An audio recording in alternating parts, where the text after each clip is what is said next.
esse é um dos grandes desafios do empresário, né? Nunca desistir, né? Sempre acreditar no seu produto, acreditar na sua marca, que com certeza, colocando amor no negócio, não tem como dar errado, né? Isso, você tem que ter a resiliência, tem que botar muita energia, né? Amor. E também, assim, ó, o que eu vejo? Eu vejo muitas pessoas que começam um negócio, aí dá ali 1 ano, 2, não estou mais fazendo isso, agora eu vou fazer aquilo. Esse aqui também não deu certo, eu vou mudar, eu vou para outra área. Eu vejo que isso faz com que a pessoa ela não se torne referência em nada, porque a partir do momento que você... A Sara trabalha com biquíni, moda têxtil. Às vezes eu atendo um cliente, atendi lá em 2015, e agora as pessoas voltam, porque as pessoas vão lembrar de você por aquela área. Às vezes a gente está muito focado naquilo que não sabemos fazer e vamos descartando aquilo do qual somos bons. E aí eu nunca tinha atuado na área comercial, e aí eu entro no negócio, eu vou para a linha de ataque. Imagina aí, tu tens um time de futebol, e aí tu diz, rapaz, eu vou pegar um atacante que nunca jogou bola. Né? Cachorro. Putz, ferrou. E aí eu fui para lá, mas aí uma coisa que é interessante, a indústria me ensinou sobre processo, sobre organização, sobre visão das coisas, e eu trouxe isso comigo. Então eu lembro-me assim, que uma das primeiras coisas que eu levantei por exemplo, o faturamento da empresa. Nós tínhamos um faturamento ali muito legal, mas o negócio não estava legal. Então, assim, colocando em resumo de forma bem básica, a primeira conclusão foi analisar os processos. Mas tu está ali para vender, tu está analisando o processo, mas espera lá, eu preciso entender aonde eu me coloquei, como é que está isso daqui, o que eu vou poder colocar para o cliente. A indústria me ensinou muito um princípio que é: seja transparente com o cliente. Seja transparente. E foi o primeiro rompimento com a nossa equipe lá. Olha, seja transparente com o cliente. Porque esse negócio, o cara está esperando a carga e tu diz, está chegando, e nem saiu de lá, não funciona, cara. Não no mundo de hoje. E, às vezes, você falar a verdade, o cara que está na ponta de lá, ele sabe que, às vezes, deu um problema com o caminhão, sabe que deu um problema na documentação da carga, sabe que um motorista faltou, sabe? E o que ele precisa fazer? Saber da verdade para ele tomar as decisões certas. Como é que é essa gestão de pessoas? Como é que é esse desafio? Né, Fala o segredo aí, Rafa. Olha, é bem grande esse desafio, né? Eu tenho certeza que, né, todo mundo que vinha aqui falar sobre produção vai reclamar, né, tá cheio de trabalho na nossa região e tá difícil a mão de obra. Isso acaba acontecendo comigo lá também. Mas esse recrutamento, eu vejo assim que é mais a gente busca trazer por esse lado de ser uma empresa mais familiar, assim, sabe? Poder acolher.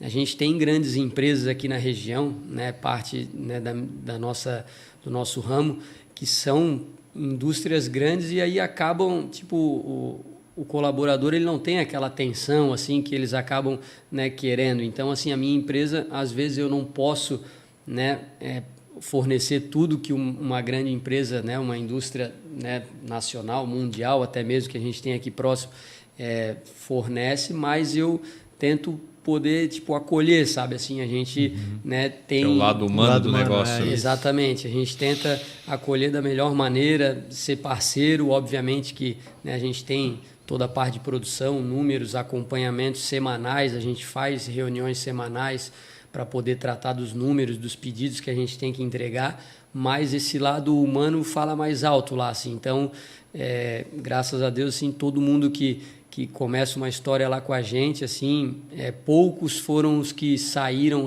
estou saindo porque não me adaptei, na maioria delas ou mudou de cidade, né, ou recebeu uma grande proposta, né, em outro segmento, até mesmo no mesmo, e eu sempre apoio, obviamente. Então, essa história que a gente cria com cada colaborador, assim, eu acho que é o diferencial. Mas assim, eu tive perrengues no caminho, quando ainda era eu sozinho, tipo assim, cara, como é que aí eu consegui um cliente que falou assim, aqui a gente só atende para quem emite nota fiscal. Tá, vamos descobrir como é que se emite uma nota fiscal. E aí, cara, primeiro que eu fiz a maior besteira da minha vida, que foi querer contratar uma daquelas startups de contabilidade online. Assim, eu investi 1 mês e desperdicei 30 dias da minha vida, foi isso. Não me ajudaram em nada. E aí, a hora que eu contratei um contador, que eu morava em Balneário Camboriú na época, eu contratei um contador dele lá, falei, cara, preciso de ajuda nisso e tal. Cara, ele resolveu numa tarde. Tipo, aí eu comecei a entender, cara, deixa na mão das pessoas que são especialistas nessas coisas, não fica tentando fazer tudo por conta própria. Cada um na sua área. Cada um na Nem sua economizar, área. né? A gente quer economizar. Barato sai caro. Ali eu comecei a entender, cara, eu tô economizando isso aqui. Claro, cuidar do dinheiro ainda era tudo comigo, era eu sozinho e tal, mas o contador, deixa o contador aqui cuidando e tal. Aí ele me ensinou a emitir nota fiscal e tal, era um atendimento diferente. Tem algumas diferenças fundamentais, né? Isso não é só com relação ao brasileiro. A gente nota, assim, separando entre Ocidente e Oriente, né? E aí, Oriente, a gente vai focar na China, obviamente, né? Para o Ocidente, se a gente analisar assim, Dubai, Nova York, grandes metrópoles, o que é o status, o que é o poder? É o crescer para cima, né? São aqueles arranha-céus multimilionários, arquitetura, se a gente puder dizer assim. E o chinês ele foca muito em infraestrutura, também arquitetura, mas ele foca em infraestrutura, porque para ele não é importante crescer para cima, é expandir, é esparramar, é quão longe eu vou, não é quão alto eu vou. A visão é um pouquinho diferente. Outra questão é que para o ocidental, tudo que a gente faz tem que ser no contrato, né? Como bom advogado, No Brasil, né? No Brasil, pela insegurança jurídica que a gente sabe que existe aqui, né? Exatamente. Se não está escrito, não vale. Se não está escrito, não vale, né? Então, assim, tudo tem que estar no contrato, com as cláusulas, com a proteção, para você ter alguma segurança jurídica. E isso é uma das coisas que eu vejo que dá meio que uma decepção quando o brasileiro começa a negociar com o chinês. Porque ele fala, pô, mas contrato? Não, mas o chinês, não, mas não precisa de contrato, porque o chinês ele é muito baseado na confiança. E o chinês até faz contrato, mas o contrato é um resumo daquilo que a gente conversou e ele está aberto a mudanças. Então, amanhã você quer mudar um produto, quer mudar uma quantidade, quer mudar uma marca, quer mudar alguma estruturação no produto, é passível de mudança. E o Ocidente ele já olha isso mais como algo imutável. Não, assinei, é isso ali, está valendo, se precisar, ou tu vai aditivar, ou tu vai fazer um contrato novo. Aquilo ali, então, ponto. Isso dá um choque cultural que muitas vezes o pessoal não compreende, né? O chinês... Ele Mas tem... é um choque, então, para os dois lados. Para os dois lados, né? O chinês entende um pouco mais, mas o brasileiro eu vejo que tem um pouco mais de dificuldade de entender. Não, mas como assim? Não vai assinar o contrato? Não, mas como assim? Então, a compreensão ela é um pouco diferente, né? O chinês ele está muito preocupado em negociar calmamente o processo, os meios, as condições. A gente é muito ansioso para ir para o final, para o resultado. Não, eu preciso daquele resultado, preciso disso aqui, pronto. Isso é outro choque cultural, né? O chinês, ele, por exemplo, ele diferente do brasileiro, o brasileiro ele divide um pouco os temas, né? Agora vamos contar piada. Agora vamos falar da família, como é que tá tua mulher, os teus filhos. Agora vamos falar de negócios. O chinês não tem isso. O chinês ele tá a todo momento coletando dados, forma de dizer, né? Sim. Então daqui a pouco ele tá falando com você, daí ele pergunta como é que tá tua esposa, como é que estão os teus pais, como é que tá tua saúde. Daqui a pouco ele volta para o negócio. É uma forma dele de ir tornando aquilo um pouco mais leve porque ele entende que quem você é no pessoal também demonstra muito de quem você é como um empresário, reflete, como um executivo, né? Diz muito, tanto que tem um provérbio na China que diz que antes de você ser um bom executivo, um bom empresário, você primeiro tem que ser um bom ser humano. Porque as empresas foram crescendo, né? O agente de carga foi crescendo, a trading foi crescendo, as empresas de container crescendo, os depots, armazéns, transportadores rodoviários, e aí vinha a necessidade de você ter uma atenção na área trabalhista, na área empresarial, contratual, né, de uma forma mais ampla, tributária, né? E nisso nós fomos buscando uma especialização, né? O Fábio, por exemplo, meu sócio desde o começo, ele foi buscando na área tributária, na área empresarial, né? Na área até um pouco especializar antes. nessa parte. Isso. O Dr. Jonathan na área trabalhista, né, muito forte na área civil.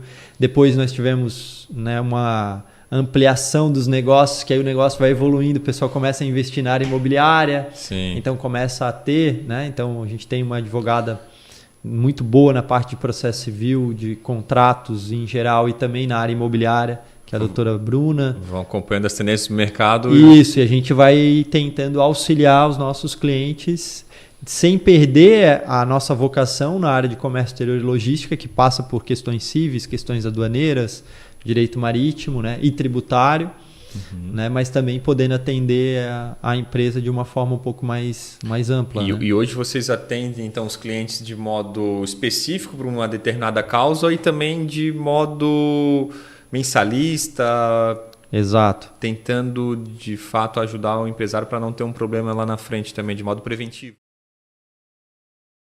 Toda essa preocupação também de buscar fontes que sejam confiáveis, né, que tenham credibilidade, acho que isso é o principal. A gente, né, como meio de comunicação, a gente não traz nada muito polêmico, a gente tem esse perfil também, né, de deixar isso para o jornal local, de trazer, né, tanto na parte de comércio exterior, que traz, né, um nicho específico da economia, coisas positivas, coisas que venham a agregar.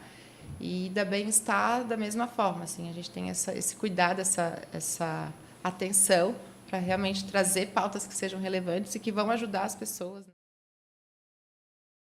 Cuidar ficar falando do trabalho o tempo todo, assim, às vezes o Ali vem falar do trabalho, não, amor, agora vamos segurar um pouquinho, né? Vamos deixar para falar de trabalho depois, porque a gente vive a empresa. Saber separar os momentos. Tem momentos que não precisa ser falado da empresa, mas o que a gente aprendeu na marca que é o se respeitar, isso também. Como é que é? Tipo assim, ela tem a função de cada um. Ela tem as funções esse é o principal. dela. Os limites. Sim. E assim, a gente tem grupo com as profissões. Exemplo, acho que o maior problema quando a gente tem empresa que presta serviços é que lida com muito funcionário e contato direto com pessoas, né? Não é uma venda de um produto que se tiver estragado, troca o produto. Vai embora e deu. Então, esses atritos que tem, a gente se dividiu para quem vai cuidar do quê? Né? Assim, aconteceu uma coisa ontem no time 2, aí vem, só que essa informação ela vem para mim também. Sim. E aí, eu fico puto, explosivo e tal, e aí em casa a gente quer argumentar e tal, só que eu respeito, eu até extravaso, falo para ela, isso aqui não podia, mas o que ela decidir, ela vai também pedir a minha opinião e vai ser uma decisão mas conjunta, eu resolvo. mas assim, é ela que vai ter essa conversa. Eu que apago o fogo. Né? Ou outra situação, daí a parte administrativa, de um atendimento, de uma venda errada e tal, vai chegar nela também. Sim. E depois, também mas minha opinião. Ela não vai ir direto na pessoa, né? Ela vai conversar comigo para depois eu resolver. Tu é o decisor dessa área. Eu acho que isso... As funções, né? Essa divisão é o que mais, assim, de um ano para cá a gente não teve mais atrito nenhum. Um conselho que você gostaria de ter recebido no início da sua carreira que tu não recebeu, tu acha? Cara, assim, eu falo que o conselho do início da carreira foi, vamos botar assim, que eu não tive muito, que eu tento falar para os meninos hoje, é acreditar um pouco mais. Claro que eu acreditei bastante, mas eu acho que se eu tivesse a cabeça que eu tenho hoje, eu teria, acho que, conquistado até mais coisas do que eu tenho hoje. Sim. E é o que eu tento passar para os jovens de hoje. Acreditar naquilo que ele quer, acreditar. Eu sempre não fui um cara baladeiro, eu casei com 24 anos, em 2004, antes de ir para o Japão com a minha esposa, e estou com ela até hoje. E tenho certeza que a gente vai ficar aí por muitos anos, aí até partir para a vida melhor, né, lá com Deus. Uhum. Então, é o que eu sempre falo para eles, que a noite, ela consome muito, cara. Eu vejo amigos aí que não conseguiu chegar até por causa da noite, perder tudo por causa da noite. E o que eu deixo de conselho para eles é o seguinte, tudo tem o seu tempo, tudo tem a sua hora, entendeu? Não dá para abraçar o mundo. Eu não consigo sair para a noite hoje e jogar um jogo, porque, Eduardo, eu falo para vocês aqui, você pode enganar todo mundo fora de campo. Ninguém pode saber o que você fez, mas quando você pisa dentro do campo, ele mostra o que você tem. Sim. Ele mostra o que você fez, ele sabe Hoje você bota um GPS nas costas que te dá o sprint, quantos sprints você deu no jogo, quanto tempo você correu no jogo, quanto tempo você correu numa velocidade X, numa velocidade Y, quanto tempo foi seu tempo de descanso, quanta repetição de movimento. Então, hoje você não consegue mais falar, eu corri pra caramba. Não, os números estão ali, não precisa você falar mais nada. Sim. Os números não deixam você mentir. Não tem Miguel hoje. Eu teria me posicionado um pouco mais lá no começo. Então, deveria pensar um pouco mais o planejamento. Talvez ali aquela sociedade ali que eu tive, né?